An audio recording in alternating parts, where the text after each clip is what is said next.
व्याज स्वीकृत सेवया विधुरभूदगरे सरश्रीमतां मानव्याहति कैतवा वनमनादीशस्त्रिलोकीपतिः संभिन्नाब्जकुलप्रसूतिविभवादम्भोजमब्जालयो यस्य श्रीगिरिजापदाम्बुजयुगं तत्स्यादभीष्टप्रदं भगवत्यै नमः पराम्बिकायै नमः। चलिए, हम लोग गत पाठों में विचार कर रहे थे बुद्धि पदार्थ का, ठीक है ना, कि बुद्धि पदार्थ क्या है, उसके भेद प्रभेद है तो कितने हैं और उनका लक्षण क्या है, ये सब विचार हम लोगों ने किया।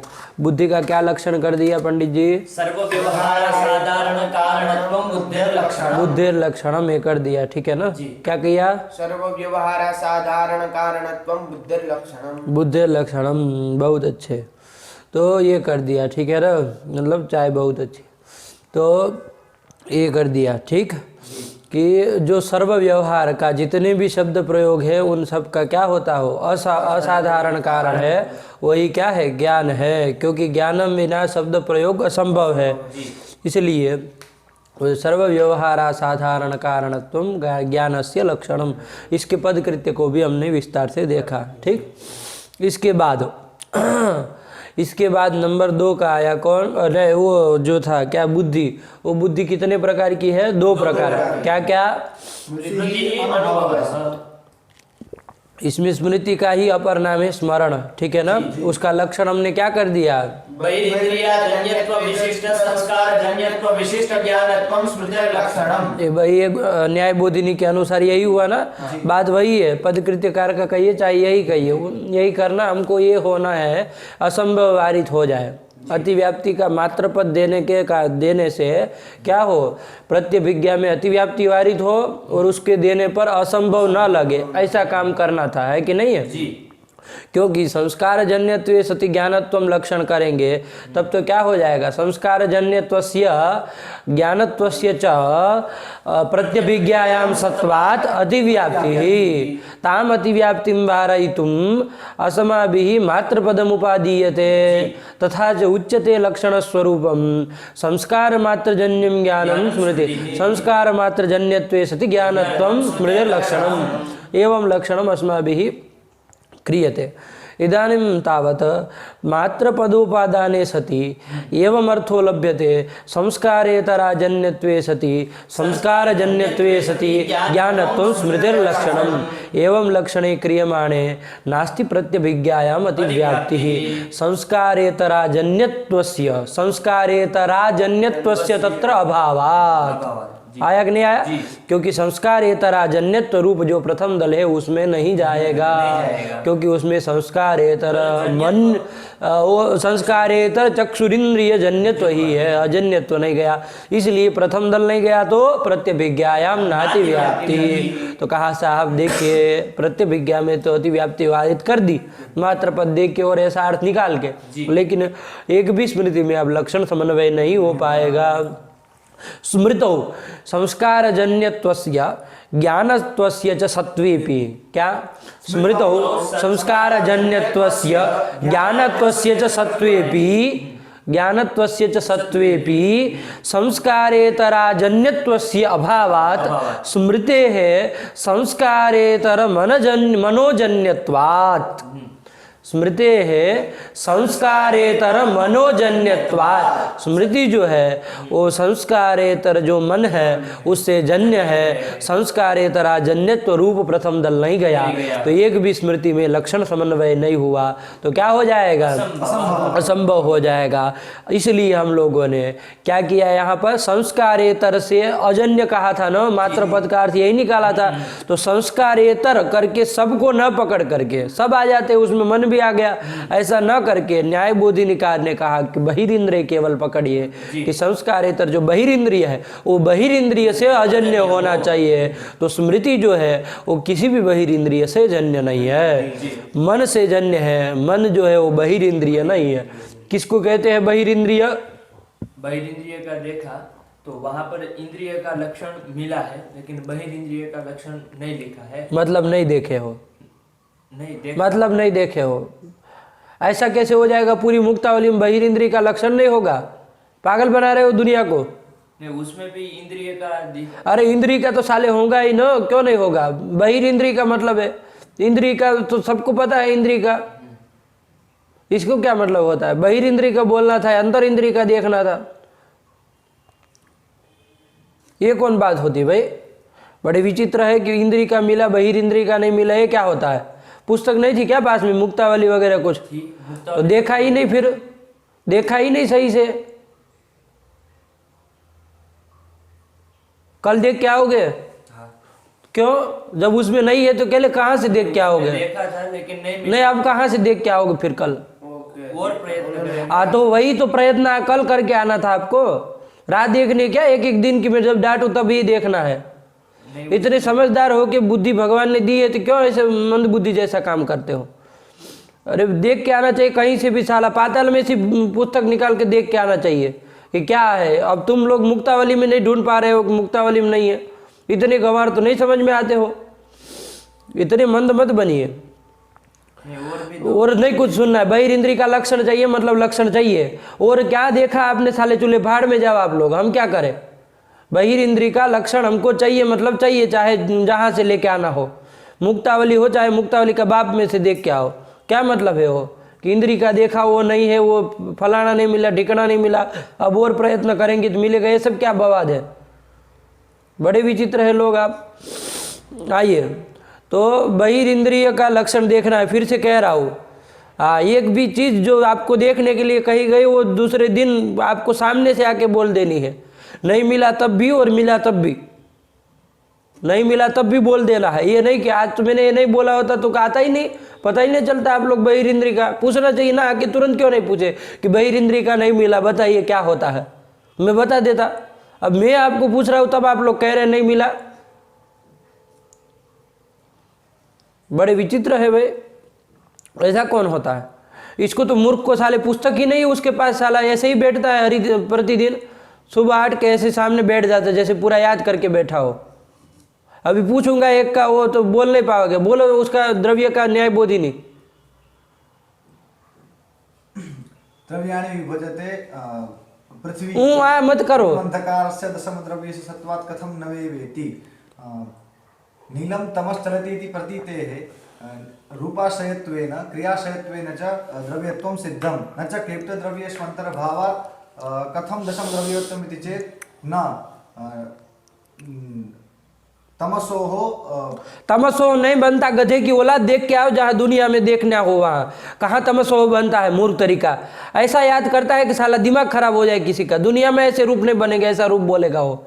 कम से कम तमह बोले तो कम समझ में आए, षष्ठी की जगह प्रथमा कर दिया। तमसो कौन? तमसो वो कहाँ बनता है? मूर्ख तरीका। ये सब स्थिति है आप लोगों की। चलो आप इसमें क्या मतलब है? सबों को साला प्रतिदिन डांटो, वहीं रहोगे तुम, आगे बढ़ना ही नहीं है, चाहते ही नहीं हो तो वहीं रहो, जाओ तुम मरो, चूल्हे भाड़ में जाओ। चलो क्या कर दिया यहाँ पर? बहिरिंद्रियजन्यत्वे सति संस्कारजन्यत्वे सति ज्ञानत्वं स्मृतिर्लक्षणम्। ये कर दिया, ठीक है ना? स्मृतिर्लक्षणम्। अब देखिए, तो संस्कारेतर से सब न लेकर के उन्होंने बहिरिंद्रिय मात्र को पकड़ा, और उससे अजन्य होते हुए, संस्कार से जन्य होते हुए जो ज्ञान होता है वही क्या होता है? स्मृति है। तो वो स्मृति का लक्षण स्मृति में घट जाएगा। घटेगा कि नहीं घटेगा? क्योंकि बहिरिंद्रिय से वो अजन्य है। मन इंद्रिय से भले वो जन्य हो, लेकिन मन बहिरिंद्रिय नहीं है, तो इसलिए क्या हो जाएगा? असंभव नहीं लगेगा। और अप्रत्यभिज्ञा में अतिव्याप्ति भी वारित हो जाएगी, क्योंकि प्रत्यभिज्ञा ज्ञान जो है वो कैसा है? बहिरिंद्रिय से जन्य है। बहिरिंद्रिय जो चक्षुरिंद्रिय है उससे जन्य ही है, अजन्य नहीं हुआ। अतः क्या हो जाएगा? बहिरिंद्रियजन्यत्व विशेषण प्रत्यभिज्ञा ज्ञान में नहीं जाएगा, इसलिए अतिव्याप्ति का वारण हो गया। बात समझ में आई? तो यही हम लोगों ने कर दिया। न्यायबोधिनिकार ने इस तरह से लक्षण बना दिया। बहिरिंद्रियजन्यत्वे सति संस्कारजन्यत्वे सति ज्ञानत्वं स्मृतिर्लक्षणम्। ठीक हुआ? इसके बाद हाँ बोलो। यहाँ पर एक प्रश्न है कि जो स्मृति है तो वो भी जब प्रथम मतलब स्मृति जब प्रत्यक्ष अनुभव करते हैं हम, तो वो तो बहिरिंद्रिय से ही हम करते हैं। अनुभव। अनुभव, हाँ ठीक, तो करते ही, कौन मना किया, चक्षुरिंद्रिय से ही तो ज्ञात होता है। हाँ, तो वो भी बहिर्इंद्रिय हो गई। हाँ हुआ। स्मृति जो है वो यदि वो प्रत्यक्षानुभव ही नहीं होता, हम चक्षुरिंद्रिय से वो पदार्थ का सन्निकर्ष से वो जो प्रत्यक्ष ही नहीं होता, तो वो स्मृति तो होगी ही नहीं। उसके प्रति तो मतलब प्रत्यक्षानुभव भी कारण है कि नहीं है, तो वो बहिर्इंद्रिय से ही जन्य है स्मृति भी। ऐसे प्रश्न ही क्यों उठते आप लोगों को, यही नहीं पता चलता है। अरे पहले ही दिन मैंने बताया, तुम जो कहना चाह रहे हो उसको मैंने आपको प्रथम दिन ही सोच करके कि ऐसी भ्रांति ना हो, इसीलिए प्रथम दिन ही बता दिया था कि स्मृति जो है वो संस्कार से जन्य होती है। स्मृति के निष्ठ जन्यता निरूपित जनकता जो है वो संस्कार में ही है, प्रत्यक्षानुभव में नहीं कह सकते हैं, क्योंकि प्रत्यक्षानुभव द्विक्षणावस्थाई होता है। जो नष्ट हो गया हो कैसे साला कारण हो जाएगा उसके प्रति, कैसे कारण हो जाएगा। स्मृति तो आपकी 10 साल के बाद पैदा होने वाली है, उस स्मृति के प्रति 10 साल पहले जो अनुभव हुआ वो कैसे कारण हो जाए, जो कि आज है ही नहीं है। हो सकता है क्या कभी? नहीं हो सकता। तो फिर अरे जो घट 10 साल पहले नष्ट हो गया उससे आज जला कैसे कर सकते हैं क्या? जल ले आ सकते उसकी, चलो वही घट से ले आते हैं, होता है क्या कभी? तो इसी पागलों की तरह क्यों बात करते हो? इसीलिए तो बताया था कि नहीं बताया था कि वो उसकी कारणता होगी परंपरा, उसमें जनकता नहीं कह सकते हम, वो है ही नहीं, कैसे जनकता कहे, जनक कहेंगे? ठीक है ना, संस्कार के प्रति जनक कहिए उसको। जो आपकी आत्मा में संस्कार बैठा है उसके प्रति जनक कहिए, क्योंकि वो नष्ट होने से पहले वो संस्कार को पैदा करके गया है।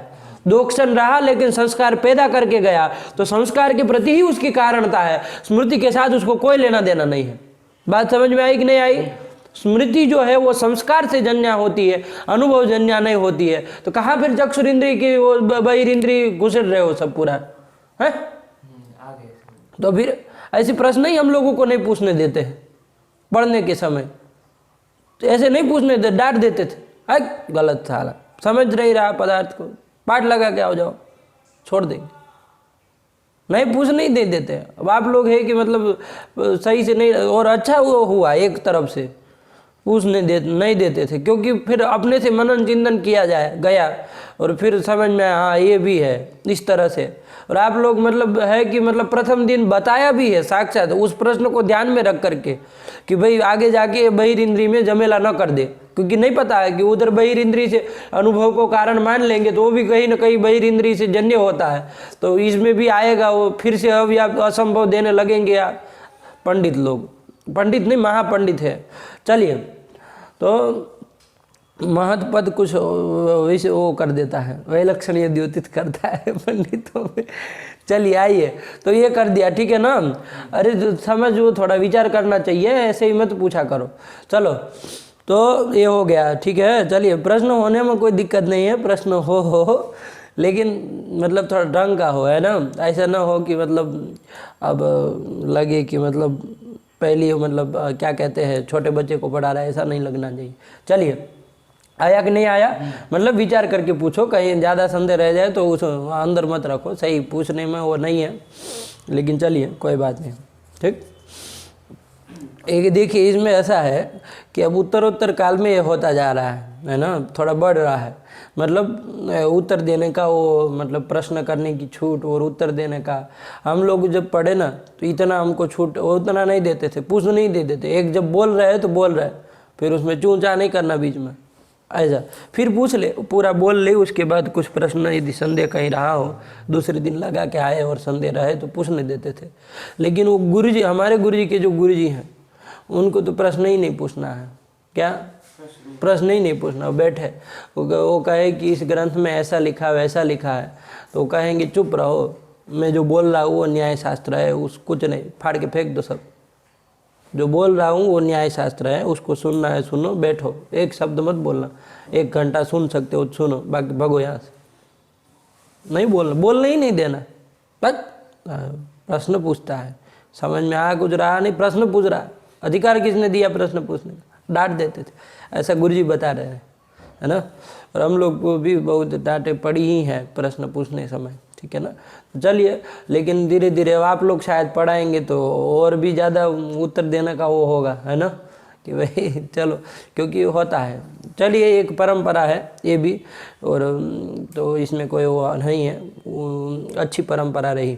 चलिए, जो भी है, आइए प्रकृति में। तो ये कर दिया, आया कि नहीं आया, तुमको समझ में आया ना जो उत्तर? हाँ चलो, कोई संदेह रहे तो पूछा करो, ऐसी बात नहीं है, इतना वो नहीं करेंगे, फिर पता चला कि मतलब आपके अंदर तो संदेह का जाल बिछा हुआ है? फिर कोई पूछ के वो पराजित करे, उससे अच्छा यही पूछ लो। ठीक, चलो कोई बात नहीं। आओ, आया कि नहीं? लेकिन विचार कर किया करो, ऐसे ही नहीं केवल प्रश्न हो गया बस उत्तर ही नहीं ढूंढना है। हाँ, ये करो कि भाई प्रश्न एक बार अपना उत्तर आ गया, जैसे मान लो इसमें विचार किया और तुमको ऐसा कि ये उत्तर हो सकता है इसका, फिर पूछ लो कि हाँ जो मैंने सोचा वो कंफर्म है कि नहीं, वो ठीक है कि नहीं है, उसके बाद पूछ लिया करो, ताकि यदि वही मिल गया तो फिर सही है, वरना उसको परिमार्जित करो। ये थोड़ा होता है क्रम, ठीक है ना? लेकिन आप लोग बिल्कुल विचार नहीं करते, प्रश्न हो गया बस प्रश्न हो गया, चलो अब कल पूछ लेंगे, हो गया कल। ऐसा नहीं ना होता है, उसको विचार करना पड़ेगा, मनन करना पड़ेगा, चिंतन करना पड़ेगा, तब जाके आएगा ना। चलिए चलिए चलिए। तो क्या हुआ? बहिरिंद्रिया जन्यत्वे सति संस्कार जन्यत्वे सति ज्ञानत्वं स्मृतिर लक्षणम, ये कर दिया। ठीक, अब आइए इसमें पदकृत्यकार आए, इन्होंने भी कुछ यहाँ पर व्याख्यान दिया। ठीक है ना, कि मात्र पद देना होगा, है ना, क्वचित तथे पाठ वगैरह वगैरह सब बताया। कल हम लोग अनुपूर्विशा देख लिए हैं, ठीक है ना, इसको केवल एक विहंगावलोकन की तरह देख लीजिए क्या क्या कहा था।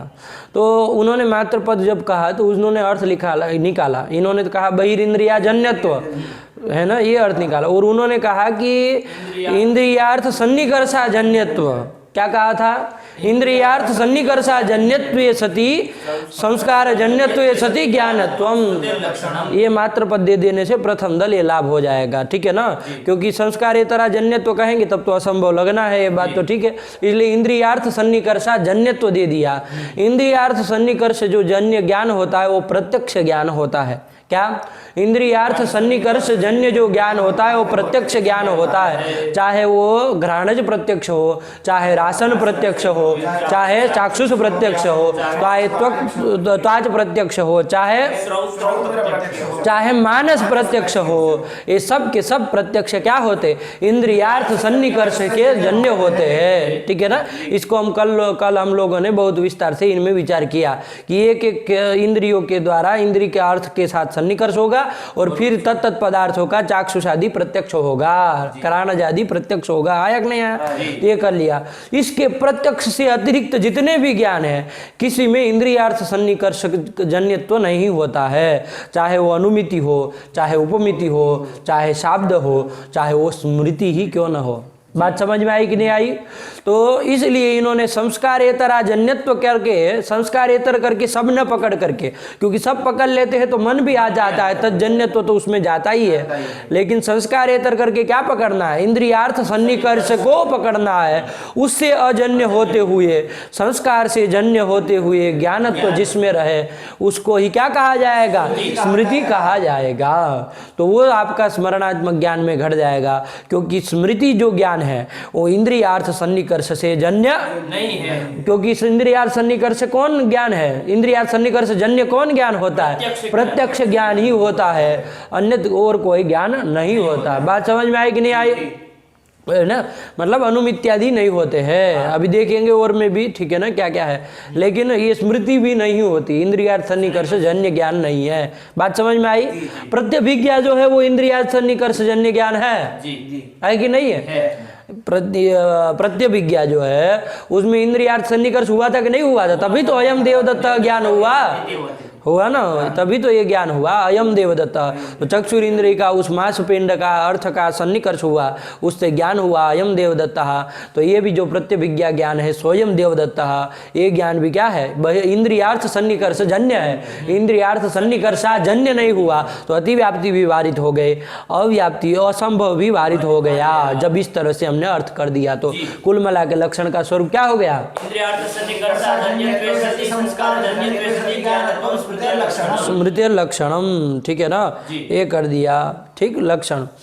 चलिए, बात समझ में आई? अब इसके आगे चलना है ना हम लोगों को। चलिए, तो ये कर दिया स्मृति का। इसके बाद आई था कौन? अनुभव। दूसरा भेद जो बुद्धि का ज्ञान का था, क्या? अनुभव। वो अनुभव जो है आपका, वो अनुभव किसको कहते हैं? तो उन्होंने कहा था, क्या लक्षण बनाया था? निष्कृष्ट स्मृतित्वावच्छिन्न भिन्नत्व विशिष्ट ज्ञानत्व अनुभवस्य लक्षणम्। हाँ, यही लक्षण बना चाहिए। तो अब आपको कुछ बताने की जरूरत नहीं है कि भाई ज्ञानत्व यदि केवल रखेंगे तो कहाँ अतिव्याप्ति होगी, बताने की जरूरत है नहीं। कहाँ अतिव्याप्ति होगी। ज्ञानत्व सिर्फ रखेंगे तो स्मृति में अतिव्याप्ति हो जाएगी। तो स्मृतित्वावच्छिन्न भिन्नत्व विशेषण दे देंगे।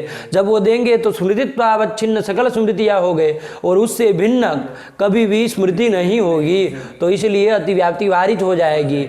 अब ये भी कहने की जरूरत नहीं है कि विशेष्य दल हटा दे तो लक्षण का स्वरूप स्मृतित्वावच्छिन्न भिन्नत्व होगा और केवल यही लक्षण होगा, तो कहाँ पर अतिव्याप्ति होगी, घटपट आदि में अतिव्याप्ति होगी। इस अतिव्याप्ति का वारण करने के लिए विशेष्य दल ज्ञानत्व दे देंगे। घटा दो पटा दो च ज्ञानत्वस्य असत्वात् नाति व्याप्ति ही हो गया। ये हम लोग, हाँ बोलो जी। हमने ये तो सब कर दिया, लेकिन जो प्रत्यभिज्ञा है उसमें तो अतिव्याप्ति बनी रहेगी। कहाँ, उसका प्रश्न है कि यदि स्मृतित्वावच्छिन्न भिन्नत्व में विशेषण नहीं रखते हैं, ज्ञानत्व में यही विशेषण रखते हैं, तो ज्ञानत्व स्मृति में जैसे जा रहा है वैसे प्रत्यभिज्ञा में भी जाएगा, तो प्रत्यभिज्ञा में भी अतिव्याप्ति हो जाएगी। लेकिन स्मृतित्वावच्छिन्न भिन्नत्व में विशेषण देंगे तो स्मृति में वारण हो जाएगा, लेकिन प्रत्यभिज्ञा में अतिव्याप्ति बनेगी। प्रत्यभिज्ञा ज्ञान चूंकि अनुभव नहीं है, नहीं है ना, ऐसा मान करके कि भाई वो अनुभवात्मक ज्ञान नहीं है, तो इसलिए उसमें क्या हो जाएगा, अतिव्याप्ति हो जाएगी। ये आपने कहा ना, ये ठीक कह रहे हैं। तो इसलिए हम क्या कर देंगे, प्रत्यभिज्ञा भिन्नत्वम भी दे देंगे कि स्मृतित्वावच्छिन्न भिन्नत्वे सति प्रत्यभिज्ञा भिन्नत्वे सति ज्ञानत्वम अनुभवस्य लक्षणम। क्या कर देंगे, स्मृतित्वावच्छिन्न भिन्नत्वे सति प्रत्यभिज्ञा भिन्नत्वे सति ज्ञानत्वम स्मृतिर्लक्षणम अनुभवस्य लक्षणम। ठीक हुआ, अनुभव का ये लक्षण हो जाएगा। तो प्रत्यभिज्ञा भिन्नत्व प्रत्यभिज्ञा में नहीं जाएगा, द्वितीय दल नहीं गया, इसलिए ना अतिव्याप्ति ही। अब प्रश्न होगा कि भाई स्मृति में भी जब प्रत्यभिज्ञा नहीं है, अनुभव में भी जब प्रत्यभिज्ञा नहीं है और ज्ञान जो है वो दो ही प्रकार का है, प्रत्यभिज्ञा भी ज्ञान है, तो कहाँ डाले उसको, होगा कि नहीं होगा। प्रत्यभिज्ञा भी ज्ञान है, ज्ञान दो ही प्रकार का, स्मृति और अनुभव। आया कि नहीं आया, ना स्मृति में जा रहा है ना अनुभव में जा रहा है, तो क्या किया जाए फिर उसको, आया कि नहीं आया। अब देखिए इसके जो मूल में लक्षण लिखा है, मैंने तो आपको प्रत्यभिज्ञा भिन्नत्व दे दे करके वारण कर देने का ये उत्तर दिया, ठीक है ना, ये दे करके वारण करिए, ये मैंने आपको उत्तर दिया। लेकिन यदि मूल के अनुसार देखें, तद भिन्नम ज्ञानम अनुभव, स्मृति भिन्न ज्ञान प्रत्यभिज्ञा भी हुआ, उसको भी अनुभव की कुक्षी में डाल देंगे। बात समझ में आई कि नहीं आई, ठीक है ना। अब बात यदि डिंडिम घोष इस तरह का है कि भाई वो जो है वो अनुभवात्मक ज्ञान नहीं हो, उसमें तो तदंश भी घुसा हुआ है, तो प्रत्यभिज्ञा इति तृतीयम ज्ञानम उच्यताम, क्या कहेंगे, बात समझ में आई कि नहीं। तीसरा भेद, उसका अलग कोटा खोल दो। तीसरा भेद, हाँ हाँ तीसरा भेद, उसका अलग कोटा खोलो, है ना, उसको रिजर्व करो एक जगह, है ना। वरना सामान्य रूप से यदि मूल के अनुसार सामान्य यदि कोई प्रश्न हुआ तो कह दो तद भिन्नम ज्ञानम अनुभव, स्मृति भिन्न जो भी ज्ञान है, चाहे वो प्रत्यभिज्ञा ही क्यों ना हो, सब अनुभव में अंतर्भूत होते हैं, ठीक है ना। और ज़्यादा इस तरह का कोई आए कि भाई उसमें तदंश भी वासित हो रहा है, कैसे उसको अनुभव कहा जाए, तो उसको कहिए कि तो फिर करिए एक अलग से स्थापन जिसमें प्रत्यभिज्ञा को आह्वान किया जाए कि भाई तुम भी एक ज्ञान हो। आया कि नहीं आया, हुआ ना। अब प्रत्यभिज्ञा जब अलग ज्ञान हो जाएगा तो अनुभव का लक्षण नहीं जाना चाहिए। और आप जो कह रहे कि अतिव्याप्ति हो सकती है उसमें, स्मृतित्वावच्छिन्न भिन्नत्वस्य ज्ञानत्वस्य च सत्वात् प्रत्यभिज्ञायाम अतिव्याप्ति तद्वारणाय प्रत्यभिज्ञा भिन्नत्वमपि उपादेयम। बात समझ में आई कि नहीं आई, इतना है। चलो हो गया, चलो चलो चलो ये सब बवाल बंद करो, ठीक है सब। और प्रत्यभिज्ञा का लक्षण याद होना चाहिए, क्या है, मूर्ख तरीका, दो एक, हाँ क्या, हाँ तत्ता और इदंता का जिसमें अवगाहन होता हो, तत्व का और इदंत्व का जिसमें अवगाहन होता हो, ऐसा जो ज्ञान है वही ज्ञान को क्या कहेंगे, प्रत्यभिज्ञा कहेंगे। चलो हो गया, आया कि नहीं आया। तो ये हम लोगों ने लक्षण बना दिया अनुभव का, क्या, स्मृतित्वावच्छिन्न भिन्नत्वे सति ज्ञानत्वम अनुभवस्य लक्षणम। हाँ चलिए कर दिया। अब ये जो अनुभव है, बुद्धि के दो भेद, स्मृति और अनुभव। अब अनुभव जो है वो भी सोपि द्विविधः, अनुभव जो है वो भी दो प्रकार का है। क्या है, यथार्थानुभवः अयथार्थानुभवश्च। है कि नहीं है? इसमें वो विपूर्वक भज धातु का अर्थ भी घटा लिए थे, है ना? बोलो एक बार। स्वसमभिव्याहृत पदार्थतावच्छेदक व्याप्यमितो विरुद्ध यावत् धर्म प्रकारक ज्ञानानुकूलो व्यापारः विपूर्वक भज धातु और अर्थ, ये तो है, ठीक है ना? उसमें वाक्य क्या है? अनुभवम विभजते ग्रंथकारः। अब बताओ, केवल विपूर्वक भज धातु का अर्थ ही घटाना है, आगे कुछ नहीं करो, कृति वृत्ति नहीं बोलना है। केवल विपूर्वक भज धातु का अर्थ घटा दो, अनुभवम विभजते वाक्य है। स्वम नाम विपूर्वक भज धातुः तत्समभिव्याहृतं पदम अनुभव इति पदम पदार्थः अनुभवः। तदर्थः बोलो ना, पद कौन हो गया? अनुभव इति पदम, तदर्थः अनुभवः। तदर्थतावच्छेदकम् अनुभवत्वम् तदर्थतावच्छेदक व्याप्यौ तादृश अनुभवत्व व्याप्यम, सीधे बोलो ना, पूरा लेके चलते हो क्या तुम पीछे? अनुभवत्व व्याप्यौ मिथः विरुद्धौ धर्मौ यथार्थानुभवत्वम् अयथार्थानुभवत्वं च यथार्थानुभवत्वा यथार्थानुभवत्व प्रकारकं ज्ञानं यथार्थानुभवः अयथार्थानुभवः तादृश ज्ञानानुकूल व्यापारः शब्द प्रयोगात्मक व्यापारः। क्या है वो शब्द प्रयोगात्मक? सद्विविधः यथार्थो यथार्थश्चेति। चेति, बस ये शब्द प्रयोग रूप जो व्यापार है ना, ग्रंथकार ने शब्द प्रयोग किया ना, सद्विविधः यथार्थो अयथार्थश्च, तो ये जो शब्द प्रयोगात्मक व्यापार है, इससे वो ज्ञान होगा। यथार्थानुभवः यथार्थानुभवः, ये ज्ञान होगा। आया कि नहीं आया? चलिए सही, ठीक है ना? अभी धीरे धीरे मतलब कहीं कहीं गड़बड़ सड़बड़ कर रहे हैं, लेकिन उसको सही करिए, ठीक? चलिए, हाँ, क्या हुआ? सद्विविधः हाँ, वो हो गया। यथार्थानुभव यथार्थ। अब देखो यहाँ पर यथार्थानुभव किसको कहते हैं, अयथार्थानुभव किसको कहते हैं? सीधे से समझिए, लक्षण वक्षण हम बाद में देखने वाले हैं। यथार्थानुभव किसको कहते हैं? यदि किसी छोटे बच्चे को भी समझाना हो यथार्थानुभव क्या है, तो उसको क्या बताएंगे? तो उसको कहिए कि जो चीज़ जैसी है, क्या कहेंगे? जो चीज़ जैसी है उसको उसी प्रकार से समझना, ये यथार्थानुभव है। क्या? जो चीज जैसी है उससे उसी प्रकार से समझना क्या है? यथार्थानुभव है। और जो चीज़ जैसी है उसको उस प्रकार से न समझ के दूसरे किसी प्रकार से समझ लिया, तो ये क्या है? अयथार्थानुभव है। जैसे मैं दृष्टांत देता हूँ आपको दोनों का, ठीक है ना, बारी बारी से। सर्वप्रथम यथार्थानुभव का देखिए, जैसे रजत है। रजत मतलब समझते हो किसको कहते हैं? रजत रजत मतलब मिट्टी नहीं होती, पागल, चांदी होता है। रजत पद नहीं कहते हैं कि सुवर्ण पद मिला, कि रजत पद मिला, कि कांस्य पद मिला। तो रजत मतलब मिट्टी का देते हैं क्या? वो पागल हो तुम। रजत मतलब इतना तो कम से कम ध्यान रखो, चांदी, ठीक है ना? अब रजत चांदी कहीं पड़ी है, आपने उसको चांदी ही समझा, ठीक है ना? तो ये कौन सा ज्ञान हुआ? यथार्थानुभव के अयथार्थानुभव? यथार्थान, जो चीज़ जैसी है वो रजत है, उसको रजत ही समझा। रजत में आपने रजत का ही ज्ञान किया। रजते इदम रजतम, रजत पड़ा था वहाँ, आपको इदम रजतम, ये रजत है, इस तरह का आपको ज्ञान हुआ। तो ये कैसा ज्ञान कहलाएगा? यथार्थानुभव कहलाएगा। इसी का दूसरा नाम है प्रमा। क्या? प्रमा। यथार्थानुभव कहो, यथार्थ ज्ञान कहो, प्रमा कहो, सब पर्याय है। बात समझ में आई कि नहीं आई? तो ये हो गया, ठीक है ना?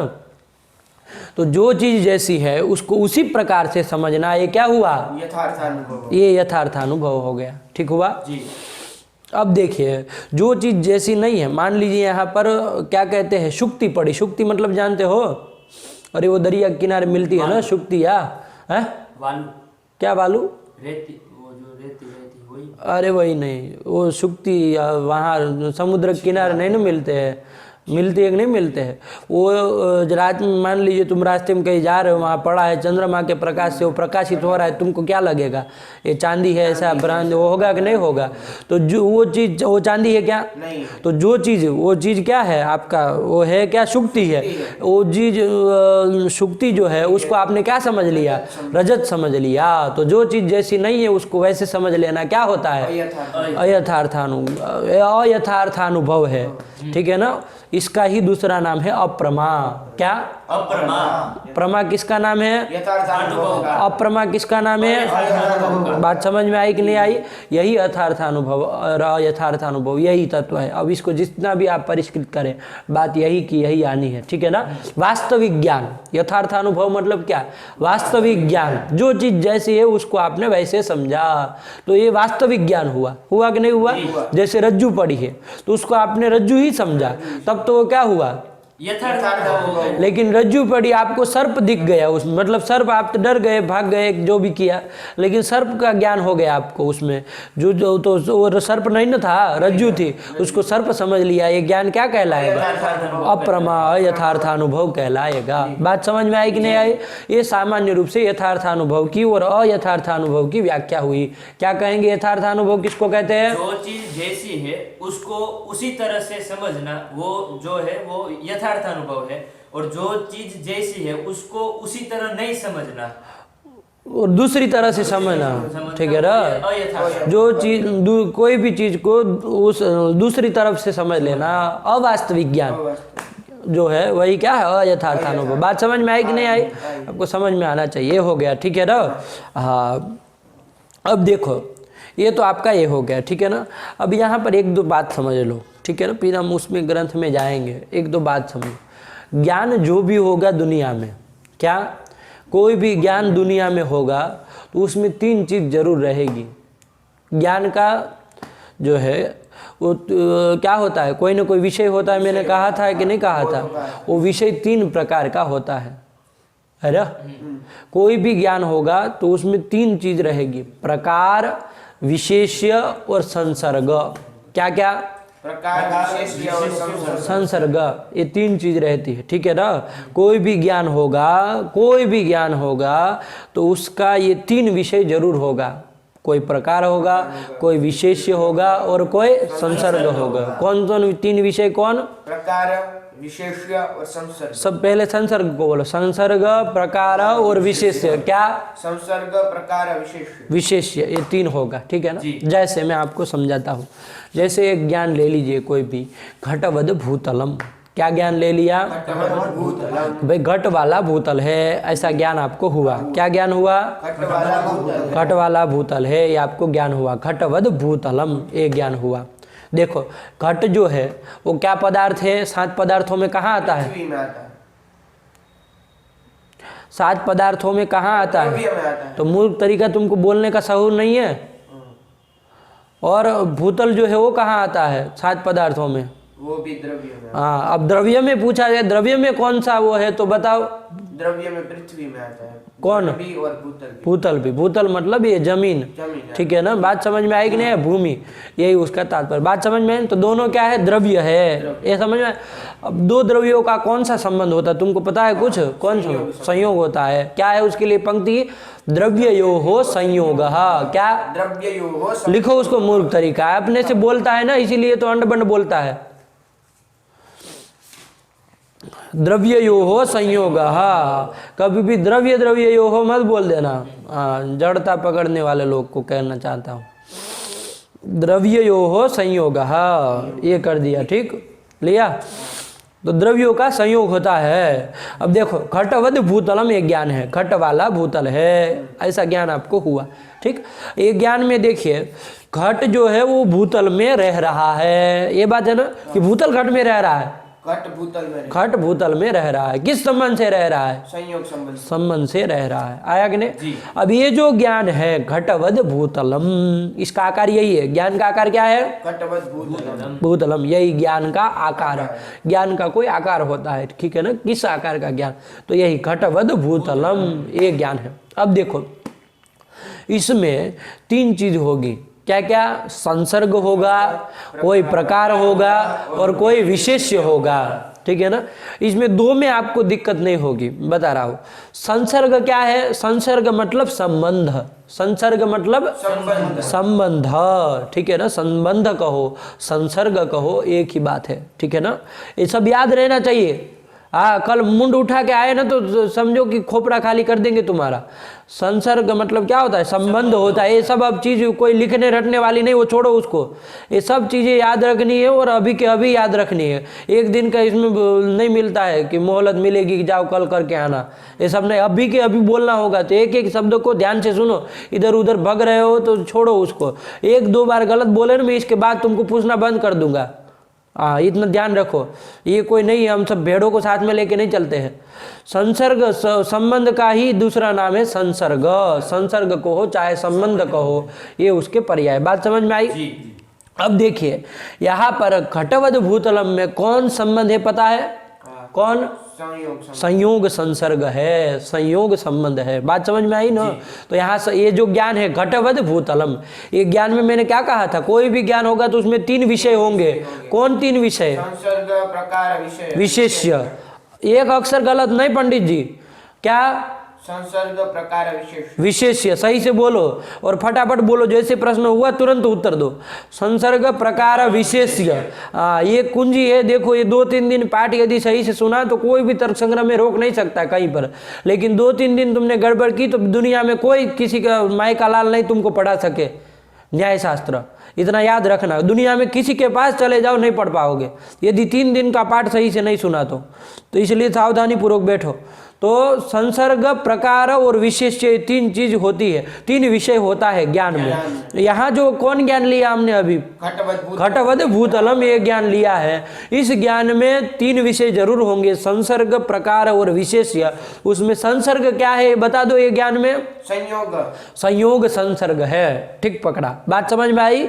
संयोग संसर्ग का ये ज्ञान है। संयोग है संसर्ग जिस ज्ञान में, उस ज्ञान को क्या कहेंगे? संयोग संसर्ग का ज्ञान कहेंगे। तो अभी उसमें मत जाओ, संयोग संसर्ग इतना पकड़ो। आया कि नहीं आया? नंबर विशेष्य कौन है ये भी तुमको पता चल जाएगा। घटवद भूतलम, इसमें विशेष्य कौन है बता सकते हो? भूतल जो है वो विशेष्य है। बात समझ में आई कि नहीं आई? तो इस ज्ञान में विशेष्य कौन है? भूतल। भूतल, ठीक है ना? इस ज्ञान में विशेष्य कौन है? भूतल। इतना समझ में आया? ये कर दिया। अब एक चीज तुमको बतानी है, प्रकार क्या होता है? ठीक है ना? प्रकार कौन है इस ज्ञान में, ये हमारा प्रश्न है। लेकिन उसके पहले प्रकार किसको कहते हैं इसको समझना जरूरी है। प्रकार का ही दूसरा नाम है विशेषण। क्या? विशेषण। विशेषण। बात समझ में आई? प्रकार का ही दूसरा नाम है विशेषण। ठीक हुआ? तो ये प्रकार ये हो गया। अब देखो यहाँ बता सकते हो घटवद भूतलम, इस ज्ञान में संसर्ग क्या है ये तो बता ही दिया। क्या विशेष्य क्या है ये भी बता दिया। भूतल है। प्रकार क्या है? घट। घट। आया कि नहीं आया? घट जो है वो भूतल में रह रहा है कि नहीं रह रहा है? संयोग संसर्ग से, संयोग संसर्ग से घट जो है वो भूतल में रह रहा है। तो जिसमें रह रहा है, किस में रह रहा है? भूतल में। तो वो भूतल तो विशेष हो गया, और जो रहने वाला है उसमें जो अन्वित होने वाला है वो कौन है? घट है। संयोग संबंध से वही तो जा रहा है भूतल में। तो ये जो घट है वो क्या कहलाएगा? प्रकार कहलाएगा। क्या बोला? विशेषण। शांति रखो थोड़ी देर। प्रकार कहलाएगा। ठीक आया कि नहीं आया? तो ज्ञान के 3 विषय होते हैं। क्या क्या? संसर्ग, प्रकार, विशेष्य। विशेष्य होते हैं। घटवद भूतल में ज्ञान हमने लिया, इस ज्ञान में संसर्ग क्या है? संयोग। प्रकार क्या है? घट। और विशेष्य क्या है? भूतल। भूतल। ये 3 ठो है। ठीक है ना? इस तरह से सब ज्ञानों में देखने की आदत डालो। कोई भी ज्ञान यदि है तो उसमें संसर्ग क्या है, प्रकार क्या है, विशेष्य क्या है। बात समझ में आई? जैसे दूसरा मैं एक उदाहरण देता हूं, अब तुम अपनी मति से पकड़ लो तो अच्छी बात होगी। ठीक है ना? देखो, रूपवत पटह। क्या? रूपवान पटह। इसका अर्थ समझ तो हो। रूपवान पटह मतलब क्या? रूप वाला पट है। वस्त्र है, पट है। आया कि नहीं आया? अब बताओ, ये एक ज्ञान ले लिया, ज्ञान करके क्या ज्ञान लिया? रूपवत पटह। रूपवान पटह मूर्ख तरीका साला। पटह जब पुल्लिंग है तेरा लंठ कौन बोलेगा रूपवान? पुल्लिंग में बनता है रूपवत। मूर्ख तरीका। पटह पुल्लिंग है कि नहीं है? तो क्या बोलोगे? रूपवत बोलोगे कि रूपवान बोलोगे? तो कि रूपवान जब कह रहे तो कहां से वत बोल रहे हो तुम? क्या बोले? रूपवान पटह। ये ज्ञान हुआ। क्या ज्ञान लिया? रूपवान पटह। हाँ, ठीक है ना? ये रूपवान पटह ये ज्ञान लिया। अब इस ज्ञान में भी देखो, रूपवान पटह ये जो ज्ञान है इसमें भी ज्ञान कोई भी होगा तो उसमें 3 विषय होंगे। कौन कौन? संसर्ग प्रकार विशेष यहाँ संसर्ग बोलो। समवाय, क्यों?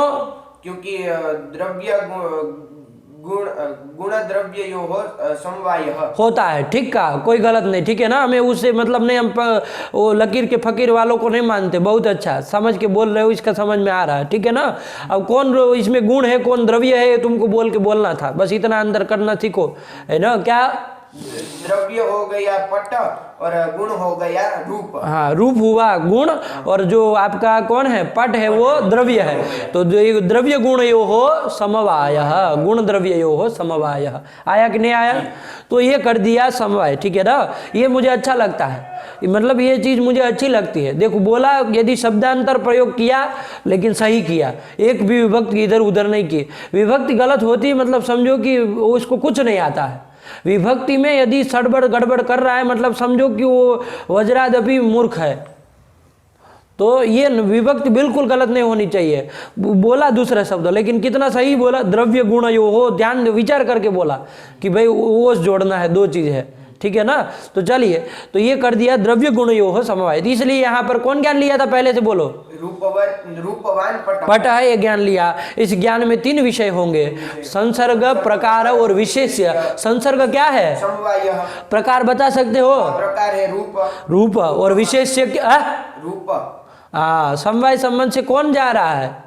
रूप रूप रह रहा है ना, जो रहने वाला है वही प्रकार समझो अभी, ठीक है ना। रूपवान मत बोलो, तुम बोलने जा रहे थे रूपवत बोलने जा रहे थे। अरे रूप रह रहा है समवाय संबंधी कि रूपवान रह रहा है? अरे रूपवान तो पट ही हो गया, रूपवान तो पट ही हो गया, वो तो विशेष्य है, वो तो विशेष्य है। उसमें विशेषण क्या है यदि पूछा जाए तो क्या कहोगे? रूप पट है, समवाय संबंध से रूप उसमें विशेष प्रकार है। आया कि नहीं आया? अब आओ, संसर्ग कौन है? समवाय। प्रकार कौन है? रूपम, नपुंसकलिंग में चलता है, वही से बोलो। प्रकार कौन है?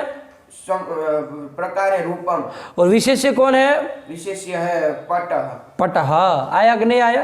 ये कर दिया। तो ये कोई भी ज्ञान लेंगे 3 विषय जरूर होंगे। आया कि नहीं आया? जी। दूसरा एक प्रयोग देखते हैं, ठीक है ना। दूसरा एक प्रयोग देखते हैं। गमनवान देवदत्ता, क्या कहेंगे? गमनवान देवदत्ता। यहाँ ये भी ज्ञान लिया। इस ज्ञान में भी ज्ञान के 3 विषय होंगे। कौन कौन? संसर्ग, प्रकार, विशेष्य। 3 विषय होंगे। इसमें संसर्ग कौन है, बता सकते हो? समवाय संसर्ग। क्यों समवाय?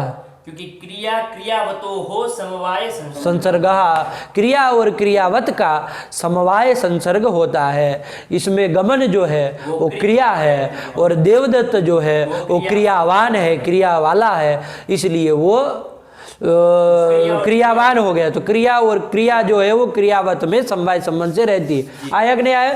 तो संसर्ग कौन हो जाएगा? गमनवान देवदत्ता में समवाय संसर्ग। गमनवान बोलो चाहे गतिमान बोल दो, एक ही बात है। गमनम गति ही, तो गतिमान देवदत्ता ये ले लिया। तो इसमें बताओ संसर्ग कौन है? समवाय। प्रकार कौन है? गमन। गमन कहो चाहे गति कहो, गतिमान का देवदत्ता का, तो प्रकार कौन है? गति ही। अरे विभक्ति बोलो ना मूर्ख तरीका, विसर्ग बोलना नहीं आता तुमको कि इसकी आदत लगा रहे हो गलत बोलने की। गति ही, प्रकार कौन है? गति ही। और विशेष्य कौन है? देवदत्ता। हाँ, ये कर दिया। तो निकल के क्या आया? कोई भी ज्ञान होगा तो उसके 3 विषय होंगे। कौन कौन? संसर्ग, प्रकार, विशेष्य। आया ना। प्रकार का ही, संसर्ग का एक दूसरा नाम बताया था, क्या बताया था? संबंध। आया कि नहीं आया? बस इतना ध्यान रखो, वही है, ठीक है। ये संबंध जो है ना बहुत सारे होते हैं, वैसे देखने जाए तो संबंध जो है दुनिया में देखने जाएंगे आप तो बहुत सारे होते हैं, ठीक है ना। लेकिन मुख्य रूप से यदि हमको समझना है, सामान्य रूप से अधिकतर जिसका बार बार प्रयोग आता है तो वो होता है एक तो संयोग। तुमको पता है संयोग कहाँ कहाँ होता है? किन किन का संयोग होता है? हाँ, तो बोलो ना पंक्ति, मूर्ख तरीका कर रहे हो। उसके बाद नंबर 2 का कौन? संसर्ग, समवाय संसर्ग। इस समवाय संसर्ग किन किन के बीच में होता है? अवयवावयविनो हो, गुणगुणिनो हो, जाति व्यक्तियो हो। व्यक्तियो हो बनेगा क्या? व्यक्तियो हो। हाँ, क्रिया क्रियावतो हो, विशेष नित्य द्रव्य हो। हाँ, ये तो यो हो समवाय। हाँ, आया कि नहीं? थोड़ा क्रम इधर उधर कर दिया, कोई छोड़ा नहीं ना है? नहीं। छोड़ा नहीं है। तो चलो, तो ये कर दिया। इन क्या परस्पर में क्या होता है? समवाय संसर्ग होता है। आया कि नहीं? अवयवावयवी नो बोला क्या? बोला था, पहले ही बोला। चलो, तो ये होता है समवाय संसर्ग। किन किन के बीच में होता है पता होना चाहिए। आया कि नहीं आया? जी। एक है कालिक संबंध। क्या है? कालिक संबंध। इसको भी समझ लीजिए। कालिक संबंध जो है, दुनिया का जितना भी पदार्थ है, क्या दुनिया के जितने भी पदार्थ हैं वो काल में रहते हैं। जी, क्या? दुनिया के जितने भी पदार्थ हैं वो काल में रहते हैं। काल में रहते हैं। बात समझ में आई कि नहीं आई? ठीक हुआ। दुनिया के जितने भी पदार्थ है वो काल में रहते, कोई न कोई काल में ही होंगे ना आप। अरे आप इतने से इतने काल में होंगे, आप पूरे में नहीं ना, कोई न कोई काल में रहेंगे ना आप। अभी वर्तमान काल में है, कभी भूतकाल में थे, पूरे भविष्य काल में आएंगे। ठीक है ना? तो ये होता है। तो कोई भी जो भी चीज होगी वो काल में रहती है। आया कि नहीं आया? किस संबंध से? कालिक संबंध से। बात समझ में आया? कालिक संबंध से कोई भी पदार्थ होगा वो काल में रहेगा। ठीक है ना? आप भी रहेंगे, ये भी रहेगा, वो भी रहेगा, सब रहेगा, मोबाइल रहेगा, छोटी से छोटी सब चीजें रहेगी। बात समझ में आई? और एक बात दूसरी देखिए, ये कालिक संबंध विलक्षण महात्मा है। आप वस्तुतः देखिए, आप कहाँ पर है अभी? यहाँ पर साला चूल्हे पाड़ में जाए, नाम बोलो ना, कहाँ पर हो? कमच्छा। हाँ, काशी में हो। ठीक है ना? सामान्य रूप से ले लिया जाए, वरना तो संक्षेप में देखेंगे कमरे में हो तुम, है ना, उसमें भी इस पुतल पे हो, तो वो सब छोड़ो, काशी में हो अभी सामान्य रूप से देखा जाए तो। ठीक है ना? और यहाँ कमरे में हो, हमें कोई मतलब नहीं हो, कमच्छा वमच्छा और आ जाओ पास में। ठीक है ना? ये यहाँ हो, ये कर दिया। यहाँ किस संबंध से हो तुम? यहाँ अभी इस पुतल में तुम बैठे हो, किस संबंध से हो? संयोग। तुम भी चूंकि कौन क्या हो? द्रव्य। और ये भूतल भी क्या है? इसलिए संयोग संबंध से यहाँ हो। संयोग संबंध से अभी तुम गुजरात में हो क्या? नहीं ना हो। अरे कहाँ गुजरात के नहीं ना हो, अपने गांव में नहीं ना हो संयोग संबंध से, लेकिन कालिक संबंध से हो। बड़ा विलक्षण संबंध, कालिक संबंध से तुम हो। कहाँ पर? गुजरात में। कालिक संबंध से अभी तुम वहाँ पर भी हो। आया कि नहीं आया? ना? तो ये कालिक संबंध से कोई भी पदार्थ जो है वो काल में भी रहता है और जन्य पदार्थ में भी रहता है। क्या हुआ? कालिक संबंध से कोई भी पदार्थ काल में भी रहता है और जन्य पदार्थ में भी रहता है। जन्य पदार्थ मतलब क्या? एक तो नित्य होता है, एक जन्य होता है। नित्य पदार्थ मतलब ना तो वो पैदा होता हो, ना वो उसका ध्वंस होता हो, ऐसे को तो नित्य कहेंगे। जैसे आकाश, आकाश ना तो कभी उत्पन्न होता है, ना कभी उसका नाश होता है, तो वो आकाश क्या है? नित्य है। आकाश का नाश नहीं ना होता है, आकाश तो बना रहता है, चाहे कैसा भी प्रलय हो जाए। तो आकाश क्या है? एक तो ना तो उत्पत्ति है, ना तो नाश है, इसलिए वो नित्य है। ठीक हुआ? तो ये तो नित्य हुआ। लेकिन कोई जन्य पदार्थ भी होता है। जन्य पदार्थ मतलब क्या? जो पैदा होता हो। आप भी पैदा हुए हैं, आप मतलब आपका ये शरीर है ना, आत्मा तो नित्य है, ना वो पैदा होता है ना वो नष्ट होता है, आत्मा तो नित्य है। आपसे तात्पर्य आपके शरीर का तात्पर्य। ठीक है ना? फिलहाल तो यहाँ जो है ये शरीर जो है वो क्या है? नित्य है कि जन्य पदार्थ है? जन्य पदार्थ है। आया कि नहीं आया? जन्य मतलब जो पैदा होता हो। जैसे घट पट जो भी दिख रहा है ये सब पैदा होता है ना। ये टेबल जैसे है, ये भी पैदा हुआ है ना। कोई ऐसा तो नहीं कभी पैदा नहीं होता, कभी नष्ट नहीं होता है। पैदा भी होता है और कालांतर में नष्ट भी हो जाएगा, सड़ जाएगा, क्या होगा पता नहीं। आया कि नहीं आया? लेकिन ये क्या है? इसलिए जन्य पदार्थ है। आया कि नहीं आया? तो कोई भी दुनिया का पदार्थ होगा तो वो कालिक संबंध से कहाँ रहेगा? काल में रहेगा और कोई भी जन्य पदार्थ में रहेगा। तो तुम्हारा गांव मान लीजिए या तो तुम्हारा घर है, वो जन्य पदार्थ है कि नित्य पदार्थ है? तुम्हारा घर जो है वो मान लो अभी घर को ही लिया जाए, ठीक है ना, जहाँ कहीं हो, तो वो जन्य पदार्थ है कि नित्य पदार्थ है? तुम जन्य पदार्थ है। क्यों? क्योंकि वो उत्पन्न भी होता है, उसका नाश भी होता है ना। ऐसा तो नहीं ना है कि रहेगा अनंत काल तक, मतलब नाश ही नहीं होना, ऐसा नहीं ना है। अरे अभी वो कोई बुलडोजर चला देगा तो दर दर दर दर दर दर सब गिरा देगा, होगा कि नहीं? और पैदा भी हुआ था, किसी ने बनाया होगा ना, ऐसे ही नहीं ना आया था जमीन फाड़ के, है ना, तब भी पैदा हुआ, जमीन फाड़ के आया तब भी, आया कि नहीं? तो ये हो गया। ठीक, तो वो जन्य पदार्थ है। तो देखो काल में तुम कालिक संबंध से हो और अपने घर में भी तुम कालिक संबंध से हो। तो ऐसा हम प्रयोग कर सकते हैं। अयम छात्र छात्रवान तदगृहम, उसका घर जो है वो इसकी तदवान है, ठीक है ना। एक लेकिन किस संबंध से, संयोग संबंध से हो क्या, नहीं ना हो, किस संबंध से, कालिक संबंध से। ऐसा एक विलक्षण संबंध है, इसको थोड़ा रखेंगे, धीरे धीरे अनुगम होगा, है ना। अभी के लिए तो थोड़ा नहीं अभी लगे कि ये क्या कर दिया, ठीक है ना, लेकिन जाता है। कालिक संबंध से कोई भी पदार्थ काल में रहता है और उसी कालिक संबंध से कोई भी पदार्थ जन्य पदार्थ में रहता है। बात समझ में आई कि नहीं आई, ठीक है ना।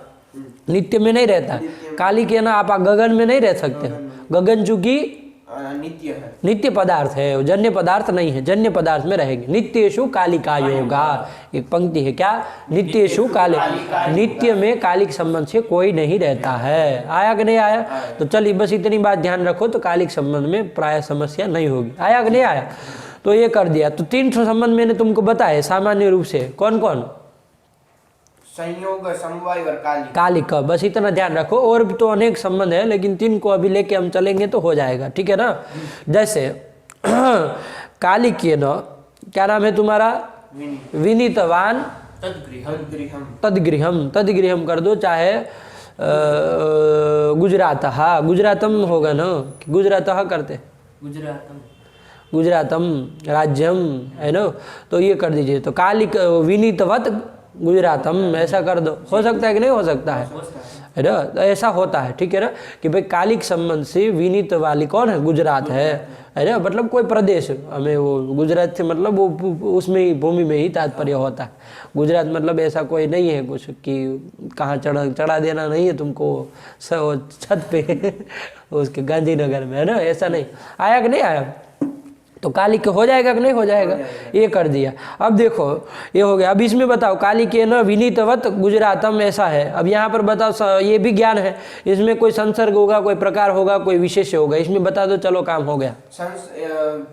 संसर्ग पहले विनीतवत गुजरात, तो गुजरातम वत बोले ना, विनीतवत गुजरातम, तो यहाँ पर संसर्ग है कालिक, प्रकार है विनीत, और विशेष्य है गुजरातम, गुजरातम, ठीक है ना, विशेष्य है गुजरातम। चलिए आया कि नहीं आया, तो ये हो गया। कोई भी ज्ञान हो तो उसमें 3 विषय होते हैं, कौन कौन, संसर्ग, प्रकार और विशेष्य। आया कि नहीं आया, 3 संसर्ग मैंने आपको बताए। आप जो भी उदाहरण जैसा भी आए आप लोगों को बनाना होगा, बोलना होगा कि क्या है कैसे है। बात समझ में आई कि नहीं आई, प्रसंग को देख करके हुआ। अब देखिए इसमें ध्यान दीजिए, संसर्ग का दूसरा एक नाम मैंने बताया आपको, क्या, संबंध। आया कि नहीं जी। इसके बाद ज्ञान का विषय दूसरा कौन बताया, संसर्ग, फिर प्रकार। प्रकार किसको कहते हैं, विशेषण। अब इसके 3-4 पर्याय और भी याद रख लो, ताकि कहीं पर भी कोई भी आए तो उसको ध्यान में होना चाहिए, ठीक है ना। क्रम से याद रखोगे, ठीक है ना, रखोगे ना, अरे रखना ही है वरना तो वहीं जाओगे तुम। पहला है प्रकार, इसके पर्याय बता रहा हूँ, प्रकार के ही। दूसरा क्या बताया, विशेषण। इतना वो मतलब जोर क्यों ले रहे हो, प्रकार विशेषण, ठीक है ना। ये हो गया, 2 हो गए, प्रकार विशेषण, ये हो गया। वो विशेषण, ऐसा क्या कर रहे हो, मतलब कोई समस्या हो रही क्या, नहीं, मुझे लग रहा है कफ भर गया इसलिए शायद हो रहा हूँ, जो हो। चलो प्रकार के बाद विशेषण है, ठीक है ना, है कि नहीं है, तो प्रकार विशेषण। उसके अब देखिए एक और पर्याय बता रहा हूँ, प्रतियोगी। क्या, ये सब पर्याय है, प्रकार कहो चाहे विशेषण कहो चाहे प्रतियोगी कहो। आया कि नहीं आया, हुआ कि नहीं हुआ, तो प्रतियोगी। एक और बता दूं, आधेय, ठीक है ना। देखो क्या होता है, प्रतियोगी और आधेय में ध्यान दो। इसमें क्या होता है, जो रहने वाला है ना वो प्रतियोगी होता है, वही तो प्रकार भी बताया था, वही विशेषण है, वही प्रतियोगी। सब जो रहने वाला है उसी का नाम है आधेय, है ना। जिसमें रहेगा वो तो आधार हो जाएगा, उसकी बात अभी करेंगे, ठीक है ना। अभी केवल पर्याय को पकड़ रहे हैं। तो पहला कौन बताया, वो द्वितीय विशेषण है, तृतीय प्रतियोगी, चौथा आधेय। एक भी अक्षर नहीं चाहिए गलत, ठीक है ना, बस यही से बोलना है। तो प्रकार विशेषण प्रतियोगी आधेय, एक हो गए, 3 हो गए। एक और उसका है, 4 हुए। एक और उसका पर्याय बता रहा हूँ, धर्म। क्या, धर्म। बोलो फटाफट, 5 बोलो क्रम से। विशेषण प्रतियोगी, एक फटाफट, रुके तब लगा ही देना, तुम अपना हाथ भरना, तुमको इधर बुला लूंगा। अभी तो नमाले वो नहीं मत बनो तुम। हाँ क्या प्रकार विशेषण प्रतियोगी आदि लग रहा है वो ऐसे करता है, वो औरतें भी ज़्यादा मारती हैं कहेंगे तो। तुम ऐसे ऐसे जैसे लाड लड़ा रहे हो, ऐसे मार रहे हो, अरे मारो ना, एक गाल पे खींच के उसको समझ में आए कि रुकना नहीं है बीच में, तब होगा। वह उसको बैठने दो, इसको तो पता चलेगा कैसे मारा जाता है। हाँ बोलो। प्रकार विशेषण प्रतियोगी आधेय धर्म। धर्म ये हो गए कि नहीं हो गए? क्या हो गए? प्रकार विशेषण प्रतियोगी आधेय और धर्म। प्रकार विशेषण प्रतियोगी आधेय और धर्म। धर्म, ठीक है ना। जितना देखो एक बात ध्यान रखिए, आप लोग जितना बोलने का कम वो करेंगे ना, मतलब अब मैं तो मतलब महान पंडित हूँ, मैं क्यों बोलूँ ये सब चीज़ें, ऐसा यदि करेंगे ना फिर होने वाला है नहीं ये चीज़, है ना।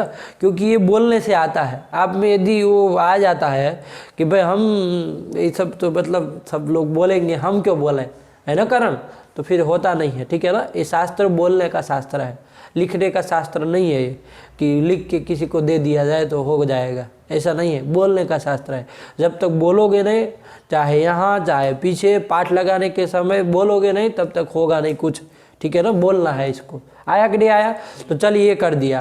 तो 5 बताए, क्या बताए? प्रकार विशेषण प्रतियोगी आधेय धर्म। धर्म, ठीक है ना, सजग रहना है बस, बिल्कुल इसी तरह ये कर दिया।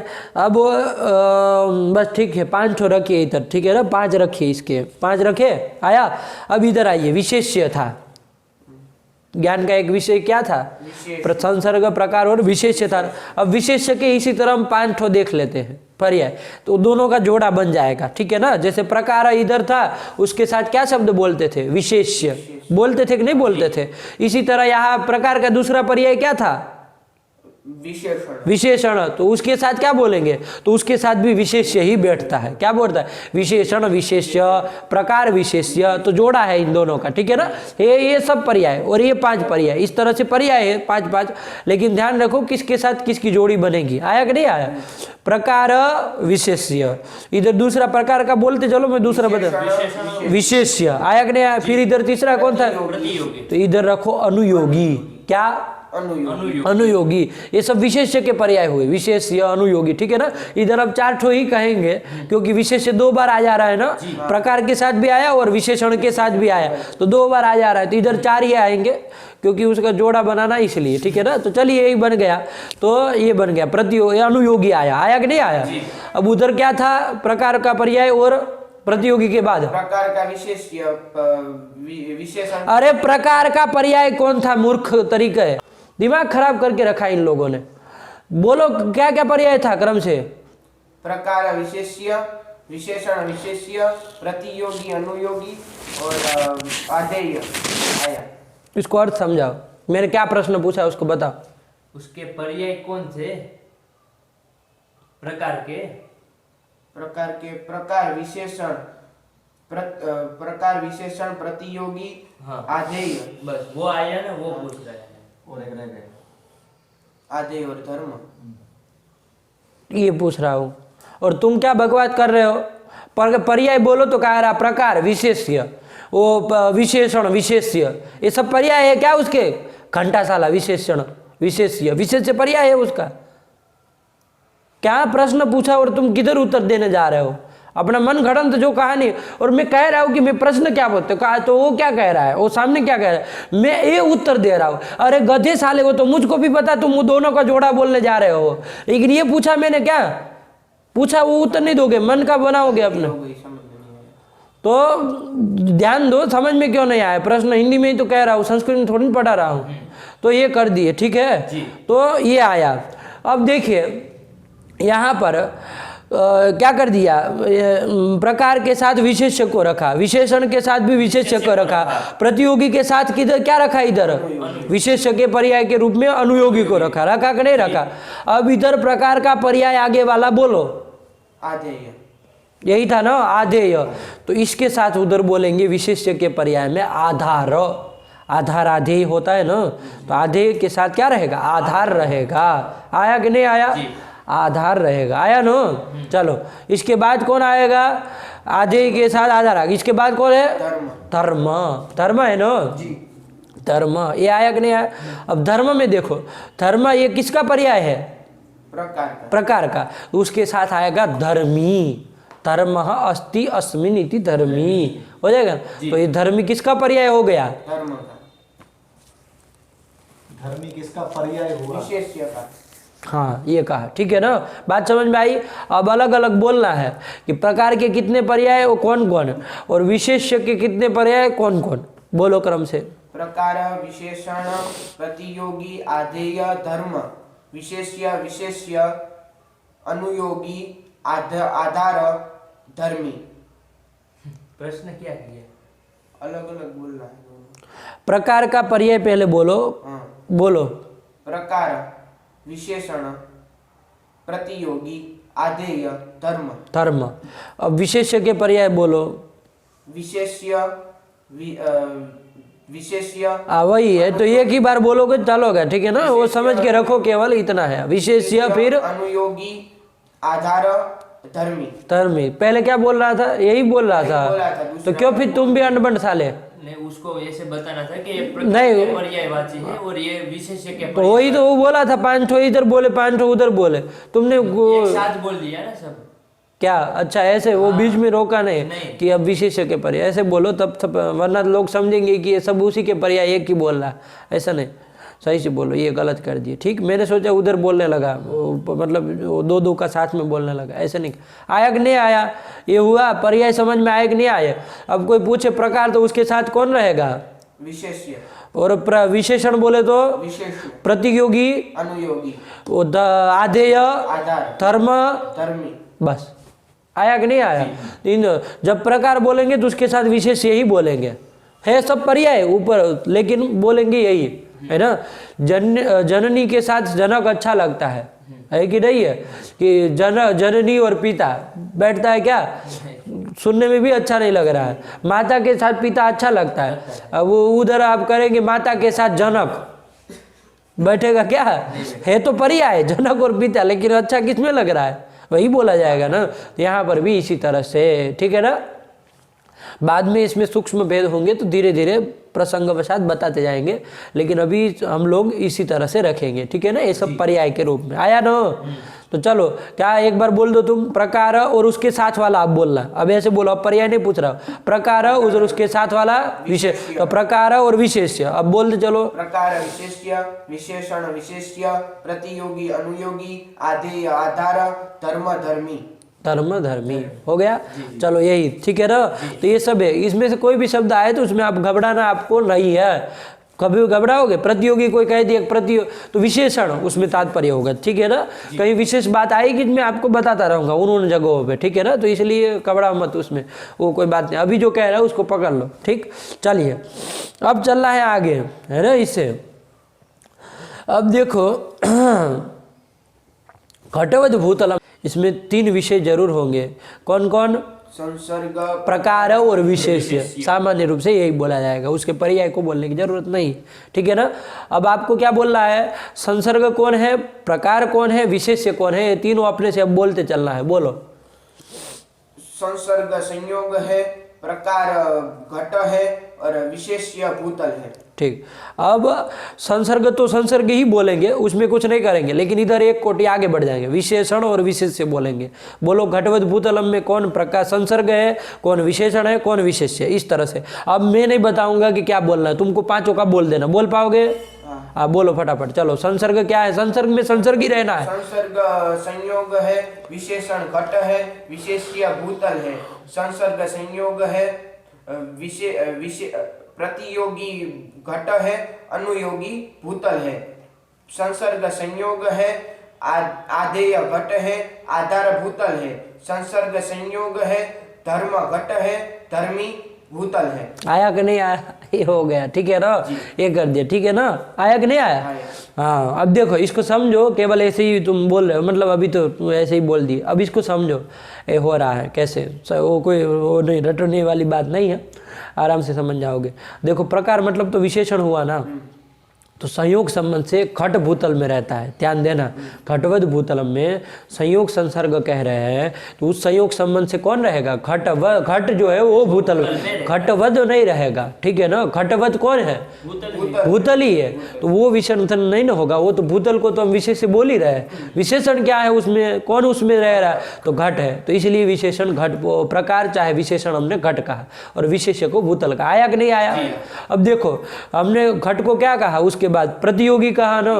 तो देखो यस्य संबंधः सब प्रतियोगी, जिसका संबंध होता है वो प्रतियोगी, और यत्र संबंधः सोनुयोगी, जहां पर संबंध है वो अनुयोगी। तो देखो जिसका संबंध है, तो किसका संबंध है? घट का संबंध है, तो घट क्या हो जाएगा? प्रतियोगी। और यत्र संबंध, कहाँ पर संबंध है? भूतल में संबंध है, ठीक है ना। तो भूतल क्या हो जाएगा? अनुयोग हो जाएगा। तो वही तो हम लोग बोले ना, और कुछ नहीं ना बोले हैं। एक बात समझ में आई? इसके बाद बोले आधार आधे। देखो जो आधार मतलब अधिकरण होता है कि नहीं होता? आधार मतलब अधिकरण, तो अधिकरण कहो आधार कहो सब एक ही बात है ना, ये भी एक आ जाएगा। तो आधार आधे, देखो आधार तो तुमको पता ही है ना, कोई भी पूछे ये पुस्तक का आधार कौन है? ये बेंच, ये बेंच है कहेंगे ना, ये जो पुस्तकें पढ़ी है इनका आधार कौन है? ये बेंच है, ऐसा कहेंगे ना। ये पीठ जो है उत्पीठिका, ये उसका क्या है? आधार है कि नहीं है? आधार है। तो जो मतलब जिसमें रहता है वो तो आधार हो गया, और जो रहने वाला है वो क्या हो जाएगा? आधेय हो जाएगा, उसको आधेय कहा जाएगा। जैसे तुम अभी उस आसन पे बैठे हुए हो, तो आसन तो क्या हो गया? आधार। लेकिन तुम क्या हो? आधेय हो। बैठने वाला रहने वाला जो है वो आधेय कहलाएगा। तो घटवद भूतलम में आधार कौन है? भूतल, क्योंकि वही अधिकरण है ना, घट उसमें रह रहा है, और आधेय रहने वाला कौन है? तो वही क्या कहलाएगा? आधेय कहलाएगा। बात समझ में आई कि नहीं? इसी तरह धर्म और धर्मी, घट जो है वो क्या है? धर्म है, और धर्म अस्ति अस्मिन इति धर्मी, धर्म जहाँ रहता है उसको धर्मी कहेंगे। तो कहाँ रहता है? धर्म घट है, वो कहाँ रहता है? तो वो धर्मी कौन हो गया? बात समझ में आई? तो सब यही है। बात समझ में आई? ये सब इस तरह से भी समझ के रखो। धर्म कैसे? धर्म मतलब जो रहने वाला है वो धर्म है, बस इतना ही हमारा व्यवहार है। तो लगाए तो धर्म होता है, ये हमारी व्याख्या है नहीं है, ठीक है ना। वो तो आदत यदि बीच में कहीं पर लगी हुई है, मतलब इस तरह का, मतलब बहुत बार देखने से ऐसा भ्रम हो गया हो कि तो प्रत्यय जुड़ता है तभी वो धर्म बनता है, ऐसी बात नहीं है। जो रहता है वो धर्म होता है। चाहे वो घटत्व, यदि घट में रह रहा है तो घटत्व धर्म हो गया, घट यदि भूतल में रहता है तो घट धर्म हो गया। आया कि नहीं आया? तो इस तरह से होता है। रहने वाला जो है वो धर्म है ना, उसमें तो वाला तो प्रत्यांत हो वो धर्म है, ऐसा कोई बात नहीं है, ठीक है ना। लोग अक्सर ये समझ जाते हैं धर्म मतलब गगनत्व, पृथ्वीत्व, ये सब धर्म है ना, आकाशत्व, ये सब धर्म है, लेकिन ये बात नहीं है। आया कि नहीं? ये बात ध्यान रखें। चलिए चला जाए, इतना समझ में आया? हाँ। अब देखो तुम बताओ कि भाई रूपवान पटह, ये लिया हमने। अब इसमें जैसे ये बोला उसी तरह बोलना है, कहीं पर गलत बोले तो आप लोग टोकने की क्षमता रखते हैं और टोक सकते हैं, ठीक है ना। ऐसा कुछ नहीं कि गलत बोला नहीं, यदि आपको कहीं संदेह भी रह रहा है तब भी बोल सकते हैं कि हाँ ये कैसे कर दिया, ठीक, और टोक भी सकते हैं गलत बोले तो। चलो ये बोलेगा, देखते हैं कितना सही बोलता है। रूपवान पटह एक ज्ञान है, ज्ञान के 3 विषय, तो उसमें संसर्ग, ज्ञान के 3 विषय होते हैं, संसर्ग, प्रकार और विशेष्य। अब यहाँ बताना है कौन संसर्ग, कौन प्रकार, कौन विशेष्य। समवाय संसर्गः, रूपम प्रकारः, एवं पटः विशेष्यः। आया कि नहीं आया? सही बोला? सही। बहुत अच्छे। चलो फिर समवाय संसर्गः रूपम विशेषणम। समवाय, देखो उधर जब तोड़ रहे हो तो इधर भी बोलो समवाय संसर्गः, समवाय जो है वो संसर्ग है, रूपम विशेषणम, पटः विशेष्यः। बहुत अच्छे। समवायः संसर्गः, रूपम प्रतियोगी, पटः अनुयोगी। रूपम प्रतियोगी, चलो, और पटः अनुयोगी। हाँ चलो चलो। समवायः संसर्गः, रूपम आधेयः, पटः आधार है कि नहीं है? रूप रहता है तो रहने वाला जो रहता है वो तो आधे हो गए और वो आधार हो गया, पट जो है। आया कि नहीं? चलो। समवायः संसर्गः, रूपम धर्म, पटः धर्मी। पटः धर्मी। आया कि नहीं आया? पटः धर्मी, सही बोला ना, कोई गलत नहीं ना है। चलो ये कर दिया। अब तुम बताओ, एक वाक्य बोल के बोलो। जैसे कालिक है ना, छोड़ो, कालिक वालिक छोड़ो, ये जो है उत्पीठिका, कूपीमती उत्पीठिका। कूपी, कूपी मतलब समझते हो जी। क्या? बोतल। तो कूपीमती उत्पीठिका। हाँ चलो। संयोग संसर्ग, कहाँ है संयोग संसर्ग? वज्रमूर्ख तरीका, इसलिए तो दिया मैंने कि दिमाग लगाना था। कहाँ है संयोग संबंध से इसमें कूपी?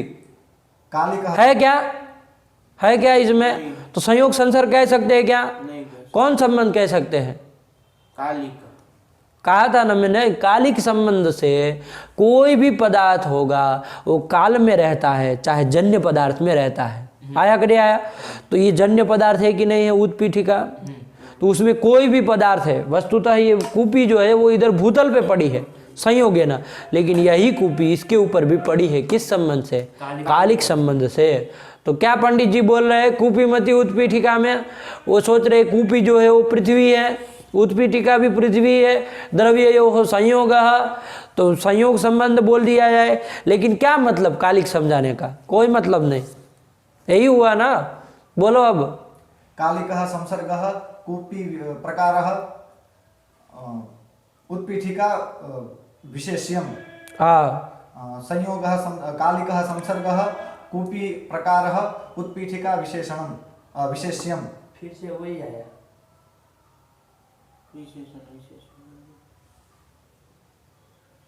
कालिक संसर्ग, कूपी प्रकार, उत्पीठिका विशेष्यम। कालिक संसर्ग, कूपी विशेषणम उत्पीठिका विशेष्यम। कालिक संसर्ग, कूपी प्रतियोगी उत्पीठिका अनुयोगी। कालिक संसर्ग, कूपी आधेय उत्पीठिका आधारः। कालिक संसर्ग, कूपी धर्मः उत्पीठिका धर्मी। सही बोला? कहीं गलत नहीं ना बोला है? फिर से बोलो एक बार, सुनाओ मुझे। कालिक संसर्ग, कूपी प्रकार, उत्पीठिका विशेष्यम। कालिक संसर्ग, कूपी विशेषणम उत्पीठिका विशेष्यम। कालिक संसर्ग, कूपी प्रतियोगी उत्पीठिका अनुयोगी। कालिक संसर्ग, कूपी आधेय उत्पीठिका आधारः। कालिक संसर्ग, कूपी धर्मः उत्पीठिका धर्मी। हाँ ठीक है ना, देखो सही बोला है ना। ये किसी में नहीं है, सही में भगवान ने प्रतिभा सबको दी हुई है, ऐसे कोई निष्प्रतिभ यहाँ कोई नहीं है ना। और मैंने जहाँ तक देखा, मुझे दुनिया में कोई निष्प्रतिभ मालूम नहीं हुआ, मतलब बिना प्रतिभा वाला कोई आदमी सही में कोई मालूम नहीं पड़ता है, सबके पास है। बस कौन किस जगह लगा रहा है, बस ये बात में वही लक्षणीय है। कोई कहीं लगा दे रहा है, कोई कहीं लगा दे रहा है, बस इतना ही अंतर है। बाकी आप देखिए दुनिया में कोई भी आदमी ऐसा है कि जिसके पास प्रतिभा ना हो? कोई भी नहीं है। सब अपने अपने क्षेत्र में उत्कर्ष प्राप्त किए हुए है कि नहीं? जो जिसमें काम कर रहा है उसमें वो, ऐसा थोड़ी ना, सबके पास प्रतिभा है। चाहे मतलब अब देखिए, आप लोग कहेंगे कि वो लड़के, मतलब बहुत सारे हम लोगों को लगते हैं कि कहीं विश्वविद्यालयों में पढ़ते हैं तो लगता है कि सब मतलब ऐसे ही कुछ नहीं आता है, लेकिन उसमें हुआ क्या पता है? उनको कोई योजक नहीं मिला है। समस्या ये हो गई। आप लोग विश्वविद्यालयों के छात्रों को देखेंगे यदि, है ना, आप लोग देखते हैं, मैंने 2-3 दिन से आप लोगों को थोड़ा, आप लोग सुने भी होंगे, दोपहर को देखे भी होंगे, तो उसमें आपको लगता होगा ऐसा कि कैसे मतलब ऐसे मतलब एक अनुभव, वो संस्कृत एक वाक्य लिखा हुआ पढ़ नहीं पा रहे ऐसे, तो वो निष्प्रतिभ नहीं है, उनकी गलती नहीं है, उनको कोई मिला ही नहीं, मतलब उनको कोई मतलब ऐसा कोई डांटने फटकारने वाला कोई मिला ही नहीं कि मतलब वो ठीक से बोले, ऐसे ही बोले जा रहे हैं, ऐसे ही बोले। उसके पास प्रतिभा नहीं है, उसके पास कितनी खुरापाती बुद्धि, उनके साथ 2 दिन रहिए तब पता चलेगा कि कहाँ क्या कैसे मिलता है, कैसे उसको ये किया जाए, वो किया जाए, सब उसको दिमाग में है, सब खुरापाती बुद्धि है। लेकिन वो लगाते हैं कहीं दूसरी जगह, इसमें नहीं लगाते हैं, इसलिए थोड़ा लगता है कि मतलब सब मतलब मंद बुद्धि लोग हैं। ऐसा नहीं है, बिल्कुल नहीं है। सबको भगवान प्रतिभा दिया है, बस कोई किस में उपयोग करता है, कोई किसी में उपयोग करता है कि नहीं है। तो चलिए यही है। तो यहाँ पर फिलहाल प्रकृति में आया, ये सब हम लोगों ने दृष्टांत को देख लिया, कौन प्रतियोगी होता है कौन अनुयोगी होता है। ठीक हुआ। अब मैं आपको एक इसको थोड़ा परिष्कृत रूप में बोलना है। परिष्कृत रूप में बोलना है मतलब केवल जोड़ के बोलना है। जैसे घटवद भूतलम लिया था पंडित जी आपने, क्या घटवद भूतलम, ये आपने प्रयोग लिया था घटवद भूतलम। यहाँ पर आप लोगों ने समझ लिया कोई एक ज्ञान है, और कोई भी ज्ञान होगा तो उसमें 3 विषय होंगे, प्रकार विशेष, संसर्ग प्रकार और विशेष्य होंगे कि नहीं होंगे। और इसमें कौन प्रकार है कौन संसर्ग है कौन विशेष, ये भी आप लोगों को अब पता चल गया है। ठीक है ना। और आगे भी कोई नया प्रयोग भी यदि आप लोगों को दे दिया जाएगा तो आप पकड़ लेंगे कि क्या होगा। आया कि नहीं। तो ये कर दिया। ठीक। अब देखिए ये जो है आपका इसको बोलना हो हमको तो कैसे बोलेंगे इसको। आप लोग अभी तोड़ तोड़ के बोल रहे हैं कि भाई संयोग है वो संसर्ग है, हिंदी में बोल रहे हैं चाहे कोई संस्कृत में बोला, लेकिन बोले कैसे कि भाई संयोग संसर्ग है और घट जो है वो प्रकार है। तुरंत बोलो, हूँ मत करो, गला नीचे नहीं होना चाहिए, इधर ध्यान रखो, बोलना ही है तुमको। हाँ, पहला उत्तर तुम्हारा चाहिए मुझको। ये लोगों का 1 सेकंड बाद आएगा मुझे चलेगा, तुम्हारा पहला चाहिए मुझको, पहले क्षण में उत्तर चाहिए। हाँ, ई ऊ करता है वो, उधर उसकी हरकत तो देखिए, लगे कि मतलब पागल आदमी बैठा है कोई। तो क्या है पहला, एक तटस्थ एक स्थिर होके बैठो कि मतलब इधर उधर मुंह भी ना घूमे। वो कभी मुंह नीचे कर रहा है, कभी उधर कर रहा है, कभी उधर देख रहा है, कभी उसको देख रहा है, पता नहीं क्या उसके दिमाग में चल रहा है। बोलो प्रकार कौन है, प्रकार है घट, और विशेष्य कौन है, भूतल। भूतल विशेष्य है। बात समझ में आई कि नहीं आई। ये है। अब इसको बोलना हो तो कैसे बोलेंगे। देखिए, ज्ञान में संसर्ग है संयोग, ज्ञान में प्रकार है घट, ज्ञान में विशेष्य है भूतल। ऐसा है कि नहीं है। अब ये ऐसा ज्ञान कौन है जिसमें संयोग संसर्ग है और घट प्रकार है और भूतल विशेष, ऐसा ज्ञान कौन है, भूतलम, ये ज्ञान है। ठीक है ना। अब देखो इसको कैसे बोलेंगे, संयोग संसर्गक, क्या बोलेंगे, संयोग संसर्गक, इसका मतलब क्या होगा, संयोग संबंध वाला। हाँ, संयोग है, ठीक का गलत नहीं है, संयोग है संबंध जिसमें, संयोग संसर्ग यस्मिन् ज्ञाने, ऐसे ज्ञान को क्या कहेंगे, संयोग संसर्गक, संसर्गक ज्ञान कहेंगे। ठीक है ना। तो साथ में अभी जोड़ के बोलना है। तो संयोग संसर्गक घटवद भूतलम, ये ज्ञान कैसा है, संयोग संसर्गक। आया कि नहीं आया।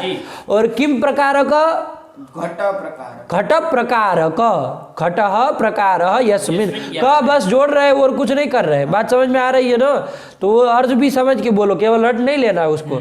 तो संयोग संसर्ग का और घट प्रकार का, और एक बोल दो अपने से, भूतल विशेष्यक, विशेष्यकम ज्ञानम घटवद भूतलम इत्याकारकम ज्ञानम। क्या बोलोगे, पूरा बोलो, बोलो। संयोग संसर्ग का, घट प्रकार का, भूतल विशेष शकम ज्ञानम घटवद भूतलम इत्याकारकम ज्ञान। ये घटवद भूतलम इत्याकारकम, ये जो ज्ञान है वो कैसा है, तो संयोग संसर्ग का, घट प्रकार का, भूतल विशेष्यकम ज्ञानम, ऐसा ये ज्ञान है। ठीक हुआ। बात समझ में आई। अब देखो इसके ऊपर वाले शब्दों को इसी तरह से जोड़ जोड़ के बोलना है। बोलो चलो फटाफट, पंक्ति बोलते चलो। संयोग संसर्ग का विशेषण प्रकार, घट विशेषण का, हाँ ठीक, भूतल विशेष्य का ज्ञानम, विशेष्यकम ज्ञानम, घटवद भूतलम इत्याकारकम ज्ञानम। संयोग संसर्ग का, घट प्रतियोगी का, भूतल अनुयोगी का। देखो भूतल, सुनो यार मूर्ख तरीका, कहाँ टोक रहे हो उसको, अपना सहूर है नहीं और टोक रहे हो।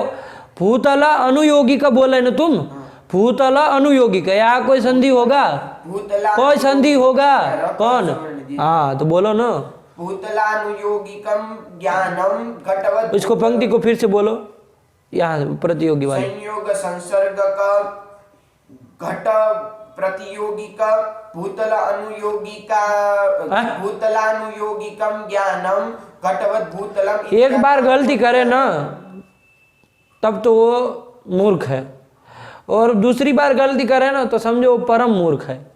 दूसरी बार कर रहा है मतलब समझो कोटि में किस में आता है। चलो पढ़ो फिर, बोलो आगे वाली पंक्ति फिर से, इसको बोल के बोलो, एक गलती हो जाए फिर से बोलना है। हाँ, संयोग संसर्ग का, घट प्रतियोगी का, भूतलानुयोगिकम ज्ञानम घटवद भूतलम इत्याकारकम ज्ञानम। हाँ संयोग संसर्ग का घट आदेयक भूतलाधारिक ज्ञानम तरीका आधारी कहाँ आ गया?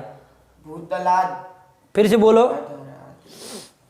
संयोग संसर्ग का घट आदेयक देखो घट, अब तुमको बार बार बताना पड़ेगा। संयोग संसर्ग का घटादेयक भूतलाधारिक हैं? भूतल आधारिक आधारिक आधार- भूतल क्या है? भूतल आधे है कि आधार है? आधार है बस उसके बाद क जोड़ेंगे क्या बोलेंगे? आधारक तो री कहाँ से आ जा रहा है तुम्हारा? भूतलाधारक ज्ञान। अब ये चलेगा? तुमको लग रहा है कि संयोग संसर्ग का घटादेयक भूतलाधारक ज्ञानम भूतलाधारकम ज्ञानम, सब जगह एक तरह का रखो वरना फिर अंड बंड बोलने लगोगे। कारकम ज्ञानम। अब फिर से बोलो, टोकना क्यों पड़ा बीच में?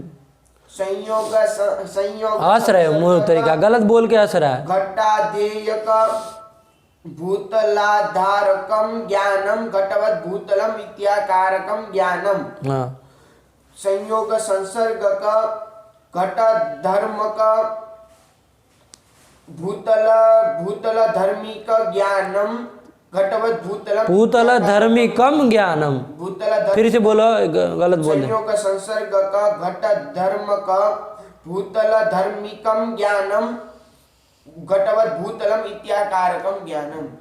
एकाग्रता क्या चीज होती समझ में आया? आंखें बंद करनी पड़ी कि नहीं करनी पड़ी?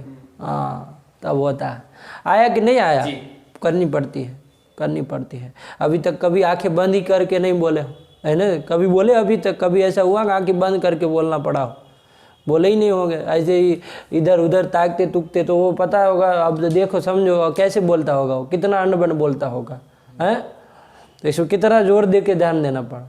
चलो रूपवान पटः हाँ, समवाय संसर्गक रूप प्रकारकम पट्ट विशेष्यकम ज्ञानम रूपवान पटः इत्याकार। फिर से एक बार ऊ मत करो बीच में। समवाय संसर्गक रूप प्रकारक पट विशेष्यकम ज्ञानम रूपवान पटः इत्याकारकम ज्ञानम। समवाय संसर्गक रूप। ध्यान दो, तुमको पूछूंगा इसके बाद वाली कौन पंक्ति है। ये नहीं कि वो बोल रहा है तो जाएगा, अभी आएगा तो फिर रह जाओगे।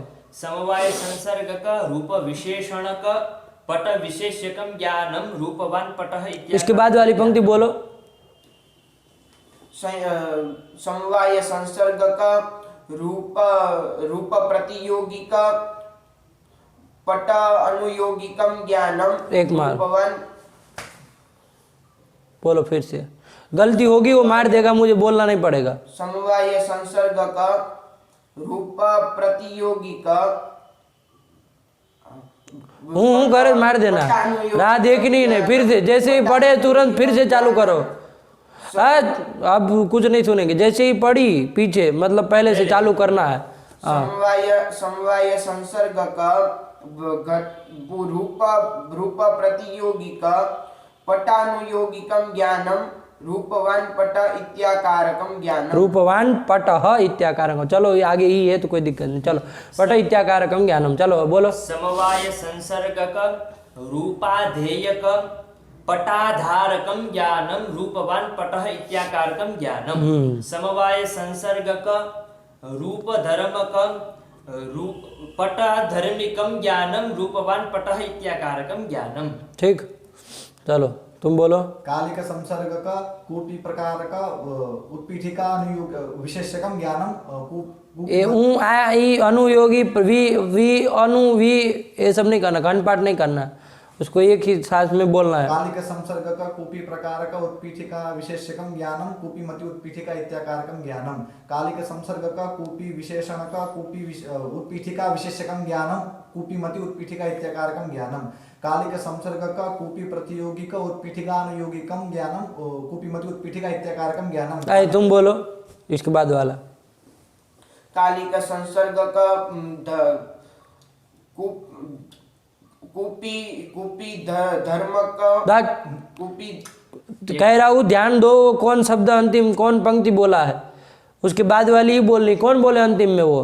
प्रतियोगी। तो फिर उसके बाद कौन आता है? आदि। तो फिर कालिक संसर्ग का कूपी आधेयक दा उत्पीठिका कुपी आधेय में देखो जरा, प्याधेयक है कौन सूत्र लगेगा? इको यानी हाँ तो फिर कालिक संसर्गक कुप्याधेयक उत्पीठिकाधारकं ज्ञानम कूपीमति उत्पीठिका इत्याकारकं ज्ञानम। काले का संसर्ग का कूपी धर्म का कूपी धर्म उत्पीठिका धर्म कम ज्ञानम कूपी मति उत्पीठिका इत्याकारकम ज्ञानम। हो गया। ये है, ये 3 ठो प्रयोग में हम लोग देखे हैं। ऐसे आप दुनिया में जितने चाहे उतने प्रयोग कर सकते। चटवद भूतलम, मठवद भूतलम, गृहवद भूतलम, ठीक है ना। जलवान घटः, जलवान घटः, कौन संसर्ग होगा इसमें? साला मूर्ख तरीका है। संयोग क्यों? क्योंकि द्रव्ययोः संयोगः। क्यों द्रव्य कौन है ये बोलो ना। पागलों की तरह पंक्ति बोल के छोड़ दे, फिर पूछना पड़े है कि भाई इसमें कौन, फिर कौन है वो भी द्रव्य है और घट है वो भी द्रव्य। हाँ ऐसे बोलो ना तो फिर और जल है वो जल जल में ही आता है ना, यही हो गया। तो इसलिए क्या हो गया, ये दोनों में संयोग होगा, द्रव्य। हाँ बस ऐसा बोलो। अब तुम द्रव्य संयोग बस पंक्ति बोलता, फिर पूछना पड़ेगा कि इसमें पहले ये तो बताओ कि दोनों द्रव्य है।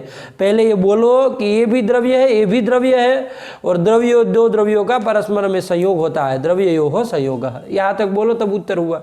आया कि नहीं आया? तो इस तरह से नाना प्रकार के होंगे, अलग अलग संबंध के होंगे, वाक्य होंगे कि नहीं होंगे। इसी तरह समवाय में जाइए, रूपवान घटः, गतिमान देवदत्तः, गतिमान विनीतः। आसपास में आपके साथ जो हो रहा है उसमें देखने चलिए, है ना। ये नहीं कि सब चीज़ मतलब ऐसे ही घट ही करना। आप आपके सामने जो चीज़ है उसका भी बोलिए, लेकिन शब्द विभक्ति सब शुद्ध होना चाहिए। बिना कोई ध्यान है कि क्या लेंगे क्या है ऐसे प्रयोग नहीं करना है। कुछ भी मतलब बोल दिया ऐसा नहीं चलेगा। विभक्ति बिल्कुल ध्यान में होनी चाहिए। आया कि नहीं आया? ये कर दिया। और इसी तरह कालिक के भी नानाविध आप उदाहरण बना ही सकते हैं, है ना। तो ये आप लोगों को देखिए क्या करेंगे आप सही संयोग के, समवाय के और कालिक के 3-3 बना के लाना है। 3-3 वाक्य, संयोग संबंध संसर्गक ज्ञान वाले 3 ज्ञान का वो बनाना है। फिर समवाय संसर्गक और वो संसर्ग, और उसमें ध्यान देना 3 मतलब 9 करके ख़त्म नहीं कर देना है। वो 3-3 जो बना है, एक में 5 वाक्य बनेंगे। अरे प्रकार विशेष, विशेषण विशेष, धर्म धर्मी, प्रतियोगी अनुयोगी, आधे आधार, होगा कि नहीं होगा। तो वो एक का ये 5 ठो बनेंगे, 5 बनेंगे। ऐसे 9 थे, 9 का 5 कितना बनेगा? वो लिख के आना है 45, अपनी कॉपी में होना चाहिए, है ना। और बोल के आना है फटाफट। जैसे ही कल कोई नया वाक्य दे, वो उस वाक्य में से मैं नहीं दूंगा, तो कोई भी वाक्य दूँ सट 5 बोल ही देना है। बात समझ में आई कि नहीं आई? तो चलो बस यही है। तो और ये बढ़िया से पाठ लगा के आओ, ठीक है ना। बोलने का अभ्यास करिए, जितना ज़्यादा हो उतना, है ना। क्योंकि जितना कम बोलेंगे उतना कम आएगा कल, है ना। जितना जो ज़्यादा बोलेगा उसको जितना उतना न्याय ज़्यादा आएगा, है ना। रखा जाए पाठ। व्याज स्वीकृत सेवया विदुरभूदगरे सरः श्रीमतां मानव्याहति कैतवावनमनादिशस्त्रिलोकी पतिः संभिन्नाब्ज कुलप्रसूति विभवादम्भोजमब्जालयो यस्य श्रीगिरिजापदाम्बुजयुगं तत्स्यादभीष्टप्रदं भगवत्यै नमः। पराम्बिकायै नमः। अस्तु।